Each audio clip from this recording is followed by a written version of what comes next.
പുതിയൊരു റെസിപ്പി ആയിട്ടാണ് ഞാൻ വന്നിരിക്കുന്നത്. Mix vegetable dry fry masala. മിനീസ് അടുക്കളയിലേക്ക് എല്ലാവർക്കും സ്വാഗതം. നിങ്ങൾ എന്നാൽ ഇതൊരു പ്രാവശ്യങ്ങൾ ഉണ്ടാക്കി നോക്കണം, അത്രയ്ക്കും ടേസ്റ്റാണ്. ഈസി റെസിപ്പിയാണ്. എന്നാൽ വെജിറ്റബിൾ ഡ്രൈ ഫ്രൈ മസാല ഉണ്ടാക്കുന്നത് എങ്ങനെയാണെന്ന് കാണാം. അതിന് നമ്മൾ ക്യാരറ്റും പയറുമാണ് എടുത്തിരിക്കുന്നത്. നമുക്ക് ബീൻസും ക്യാരറ്റും അങ്ങനെ എന്ത് വെച്ചിട്ടുണ്ടാക്കാം. അതിനു വേണ്ടി പയർ, ക്യാരറ്റ്, സവാള എല്ലാം മുറിച്ച് വെച്ചിട്ടുണ്ട്. ക്യാരറ്റ്, പയർ എല്ലാം നീളത്തിലാണ് കട്ട് ചെയ്തത്, എന്നാലാണ് ഈ ഡിഷ് ഉണ്ടാക്കുമ്പോൾ ഭംഗി ഉണ്ടാവുള്ളൂ. ഏത് വെജിറ്റബിൾ വെച്ചിട്ടും ഉണ്ടാക്കാം, പക്ഷേ ഇങ്ങനെ നീളത്തിൽ കട്ട് ചെയ്ത് ഉണ്ടാക്കുന്നതായിരിക്കും നന്നാവുക. ഒരു ഫ്രൈയിങ് പാനിൽ കുറച്ച് വെളിച്ചെണ്ണയാണ് ഞാൻ ഒഴിക്കുന്നത്. നിങ്ങൾക്ക് എന്ത് ഓയിൽ വേണമെങ്കിലും ഒഴിക്കാം കേട്ടോ. ഇവിടെ തണുപ്പായതുകൊണ്ട് വെളിച്ചെണ്ണ നമുക്ക് ലിക്വിഡ് രൂപത്തിൽ കിട്ടില്ല. വലിയ ഭാഗത്തുനിന്ന് സ്പൂൺ വെച്ച് കോരിയിടുകയാണ് ചെയ്യുന്നത്. വെളിച്ചെണ്ണ ചൂടായ ശേഷം നമുക്ക് കടുക് ഇട്ട് പൊട്ടിക്കാം. കടുക് പൊട്ടിയ ശേഷമാണ് നമ്മൾ പിന്നെ സവാളയൊക്കെ ഇടുന്നത്. മുറിച്ച് വെച്ച സവാള നന്നായിട്ട് വഴറ്റിയെടുക്കാം. സവാള നന്നായിട്ട് വഴറ്റാൻ വേണ്ടി നമുക്ക് കുറച്ച് ഉപ്പ് ചേർത്താൽ നന്നായിരിക്കും, പെട്ടെന്ന് വഴന്ന് കിട്ടും. അതിന് തന്നെ അതിൽ കുറച്ച് നമുക്ക് ഉപ്പ് ചേർക്കാം.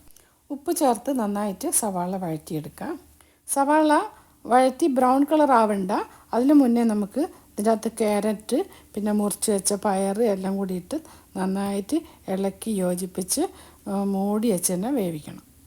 എല്ലാം കൂടി ഒന്ന് മിക്സ് ചെയ്ത് വഴറ്റി മൂടി വെക്കാം. ഇത് ഇടയ്ക്കിടയ്ക്ക് മൂടി തുറന്ന് ഇളക്കി കൊടുക്കണം, പിന്നെ മൂടി വയ്ക്കണം. അങ്ങനെയാണ് വേവിച്ചെടുക്കേണ്ടത്. ഇത് വെന്തടിഞ്ഞ് മിക്സായി പോകാൻ പാടില്ല.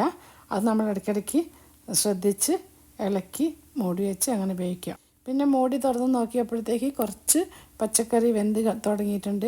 അതിൻ്റെ കുറച്ച് കറിവേപ്പിലയും പച്ചമുളകും ഇടുന്നുണ്ട്. പച്ചമുളക് വലിയതായിട്ട് നീളത്തിലാണ് കട്ട് ചെയ്തിട്ടത്. ഇനി ഇതിൻ്റെ അകത്തേക്ക് ആവശ്യമുള്ള മസാലകൾ ചേർക്കാം. മുളക് പൊടിയാണ് ആദ്യം ചേർക്കുന്നത്. അത് ചേർത്ത ശേഷം പിന്നെ നമുക്ക് കുറച്ച് മഞ്ഞൾപ്പൊടി ചേർക്കാം. അത് രണ്ടും കൂടി ഇളക്കി യോജിപ്പിച്ച ശേഷം നമുക്ക് കുറച്ചും കൂടി ഉപ്പ് ഇതിലേക്ക് ചേർക്കാം. സവാളയിൽ കുറച്ച് ഉപ്പിട്ടിട്ടുണ്ട്, അതുകൊണ്ട് ഉപ്പ് ചേർക്കുമ്പോൾ ശ്രദ്ധിച്ചിട്ട് ചേർക്കണം. ആവശ്യത്തിനുള്ള ഉപ്പും ചേർത്ത് നന്നായിട്ട് ഇളക്കി യോജിപ്പിച്ച ശേഷം പിന്നെ കുറച്ച് മല്ലിപ്പൊടിയാണ് ചേർക്കുന്നത്. മല്ലിപ്പൊടിയും കൂടി ചേർത്ത് നന്നായിട്ട് ഇളക്കി യോജിപ്പിച്ചെടുക്കാം. ഇനി നമുക്ക് ഇതിനകത്ത് കുറച്ച് വെള്ളം ഒഴിച്ച് ഒന്ന് മൂടി വെച്ച് വേവിക്കണം. ഇടയ്ക്കിടയ്ക്ക് മൂടി തുറന്ന് ഇളക്കി മൂടി വെച്ച് അങ്ങനെ വേവിച്ചെടുക്കണം കേട്ടോ. നമ്മൾ എന്നാലേ ഈ വെജിറ്റബിൾ കറക്റ്റായിട്ട് വെന്ത് കിട്ടുള്ളൂ. സ്റ്റൗ സിമ്മിൽ തന്നെ വെച്ചിട്ട് മൂടി വെച്ച് ഇടയ്ക്ക് തുറന്ന് അങ്ങനെ വേവിച്ചെടുക്കണം. എന്നാലേ ഇതിപ്പോൾ ഡ്രൈ ഫ്രൈ ആയിട്ട് കറക്റ്റായിട്ട് കിട്ടുള്ളൂ കേട്ടോ. ഏകദേശം ഇത് വെന്ത് റെഡിയായി. ഇനി നമുക്ക് ഇതിനകത്ത് കുറച്ച് ഗരം മസാലയും കൂടി ഇട്ട് ഇളക്കി എടുത്ത ശേഷം നമുക്ക് ഇത് ഒരു സെർവിങ് ഡിഷിലേക്ക് മാറ്റാം. നല്ല ടേസ്റ്റിയും ഹെൽത്തി ആയിട്ടുള്ളൊരു റെസിപ്പിയാണിത്. എല്ലാവരും ഉണ്ടാക്കി നോക്കണം കേട്ടോ. ബാക്കിയുള്ളത് വേറൊരു പാത്രത്തിലേക്കും കൂടി മാറ്റുന്നുണ്ട് ഞാൻ. ഹെൽത്തിയും ടേസ്റ്റി ആയിട്ടുള്ള വെജിറ്റബിൾ ഡ്രൈ ഫ്രൈ മസാല നിങ്ങൾക്ക് ഇഷ്ടപ്പെട്ടെന്ന് കരുതുന്നു. ഈ ഡിഷ് ചപ്പാത്തിക്കും ചോറിനും ഒരുപോലെ കഴിക്കാൻ പറ്റുന്ന ഒരു ഡിഷാണ്.